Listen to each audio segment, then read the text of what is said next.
చంద్రయాన్-3 మిషన్‌లో భాగంగా విక్రమ్ ల్యాండర్ దిగిన ప్రదేశానికి శివశక్తి అని పేరు పెట్టారు. ఈ ప్రదేశం భూమిపై జీవం ఆవిర్భవించిన నాటి కన్నా పురాతనమైనదని ఇస్రో శాస్త్రవేత్తలు గుర్తించారు. చంద్రుడి దక్షిణ ధృవానికి దగ్గరగా ఉన్న ఆ ప్రాంత తొలి భౌగోళిక పటాన్ని భారత ఫిజికల్ రీసెర్చ్ లాబొరేటరీ బృందం రూపొందించింది.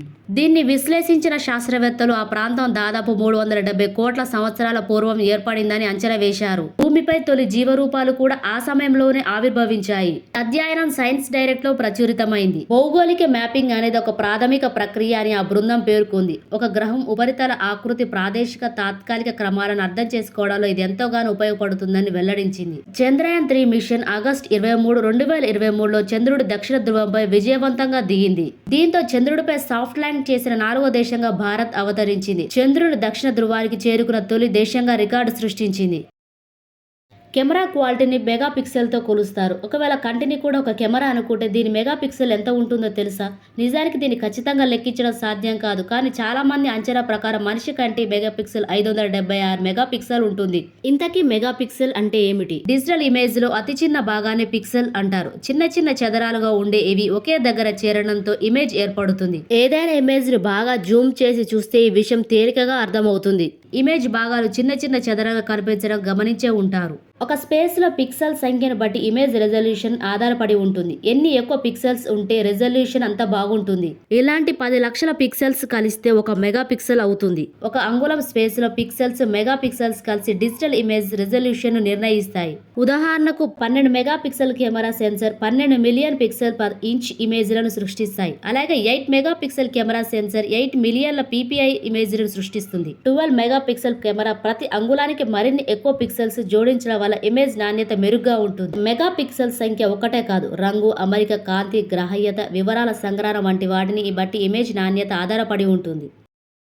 మలేషియాలో నివాసం ఉంటున్న భారత్కు చెందిన మహిళ ఉద్యోగం కోసం రోజు 700 కిలోమీటర్లు విమానంలో రాకపోకలు సాగిస్తోంది. ఇలా వారంలో 5 రోజులు విమానంలో వెళ్లి విధులకు హాజరవుతున్న ఈ ఉద్యోగిని పేరు Rachel Kaur. Super computer title సొంతం చేసుకున్న ఈమె ఎయిర్ ఏషియా ఫైనాన్స్ విభాగంలో అసిస్టెంట్ మేనేజర్ గా పనిచేస్తున్నారు.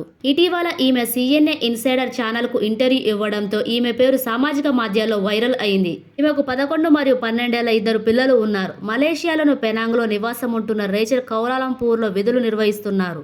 గతంలో ఆఫీసుకు దగ్గరలోనే అద్దెకు ఉండేవారు. పిల్లల్ని చూడడానికి వారంతోనే వీలయ్యేది. దీంతో తన నివాసం మార్చుకున్నారు. ఉదయాన్నే 4 గంటలకే నిద్రలేచి 5 గంటల 55 నిమిషాల కల్లా విమానాన్ని అందుకుంటారు. 7 గంటల 45 నిమిషాల కల్లా ఆఫీసుకు చేరుకొని సాయంత్రం విధులు ముగిశాక రాత్రి 8 గంటల కల్లా ఇంటికి చేరుకుంటున్నారు. ఇలా చేయడం వల్ల గతంలో కంటే డబ్బు కూడా ఆదా అవుతుందని, ప్రయాణ సమయంలో మ్యూజిక్ ఆస్వాదిస్తానని ఆమె తెలిపారు. ఎంత ప్రయాణం చేసినా ఇంటికి చేరుకున్నాక పిల్లలను చూసిన ఆనందంలో అంతా మర్చిపోతానని రేచల్ అంటున్నారు. ఎలక్ట్రానిక్ వ్యర్థాల నుంచి బంగారాన్ని వెలికి తీసే విధానాన్ని అమెరికా శాస్త్రవేత్తలు అభివృద్ధి చేశారు. ఇలా సేకరించిన బంగారాన్ని ఉపయోగించి వాతావరణంలోని హానికర కార్బన్ డయాక్సైడ్ని ప్రయోజనకర సేంద్రియ పదార్థాలుగా మార్చే వీలుంది. ఎలక్ట్రానిక్ డివైజుల వినియోగం రోజురోజుకు పెరుగుతుంది. ఫలితంగా వీటి వ్యర్థాలు పెరుగుతున్నాయి. ప్రపంచంలో ప్రతి సంవత్సరం 62 మిలియన్ టన్నుల ఎలక్ట్రానిక్ వ్యర్థాలు ఉత్పన్నమవుతున్నాయి. అందులో 20% మాత్రమే రీసైకిల్ అవుతున్నట్లు అంచనా. ఎలక్ట్రానిక్స్ వ్యర్థాలు బంగారు గనులాంటివి. 1 టన్ను ఎలక్ట్రానిక్ వ్యర్థాల్లో లభించే బంగారం 1 టన్ను బంగారు ముడి ఖనిజం నుంచి లభ్యమయ్యే బంగారం కన్నా 10 రెట్లు అధికంగా ఉంటుంది. 2030 నాటికి ప్రతి సంవత్సరం 80 మిలియన్ మెట్రిక్ టన్నుల ఎలక్ట్రానిక్ వ్యర్థాలు వస్తాయని అంచనా. అందువల్ల స్వర్ణాన్ని వెలికి తీసే విధానాన్ని కనుగొనడం చాలా ముఖ్యం. ఎలక్ట్రానిక్ వ్యర్థాల నుంచి బంగారాన్ని వెలికి తీసే సాంప్రదాయ విధానాల్లో శక్తివంతమైన రసాయనాలను ఉపయోగించాల్సి వస్తుంది. ఇందులో సైనైడ్ వాడకం కూడా ఉంటుంది. వీటి వల్ల పర్యావరణానికి హాని కలుగుతుంది. ఎలక్ట్రానిక్ వ్యర్థాలను సర్క్యూట్ బోర్డుల నుంచి బంగారు అయాన్లు, నానో రేణువులను సేకరించడానికి అమెరికాలోని కార్నెల్ విశ్వవిద్యాలయం శాస్త్రవేత్తలు ఒక కొత్త విధానాన్ని అభివృద్ధి చేశారు. ఇందులో హానికర రసాయనాల వాడకం ఉండదు. ఈ ప్రక్రియ కోసం వారు vinyl linked covalent organic frameworks ను రూపొందించారు. ఇవి రంధ్రాలతో కూడిన స్ఫటిక పదార్థాలు. టెట్రాథయాపొలివలిన్, టెట్రాఫినైల్ ఇథైలిన్లను ఉపయోగించి 2 రకాల PCOFలను శాస్త్రవేత్తలు తయారు చేశారు. TTFతో తయారైన PCOFకు బంగారాన్ని 99.99% మేర ఒడిసిపట్టే సామర్థ్యం ఉన్నట్లు తేలింది. అందులో సల్ఫర్ పుష్కలంగా ఉండడమే ఇందుకు కారణం. బంగారం సల్ఫర్కు సహజ సిద్ధంగా ఆకర్షితమవుతుంది. అదే సమయంలో నికెల్, రాగి వంటి ఇతర లోహాలను TTF చాలా స్వల్పంగానే ఆకర్షిస్తోంది.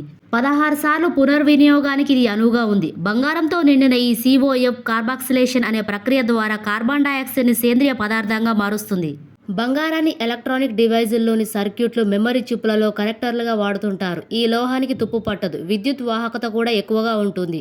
నికెల్, కోబాల్ట్ వంటి లోహాలతో కలిపి దీన్ని వినియోగిస్తే మన్నిక ఎక్కువగా ఉంటుంది. బంగారాన్ని చాలా సులువుగా ఎలాంటి ఆకృతిలోకైనా మార్చుకునే వెసులుబాటు ఉంది. అవసరాన్ని బట్టి తీగలు, ఫలకాలుగా, చిన్న తురుకలుగా మలుచుకోవచ్చు. ఇతర పదార్థాలతో ఇది చాలా తక్కువగానే చర్య జరుపుతుంది.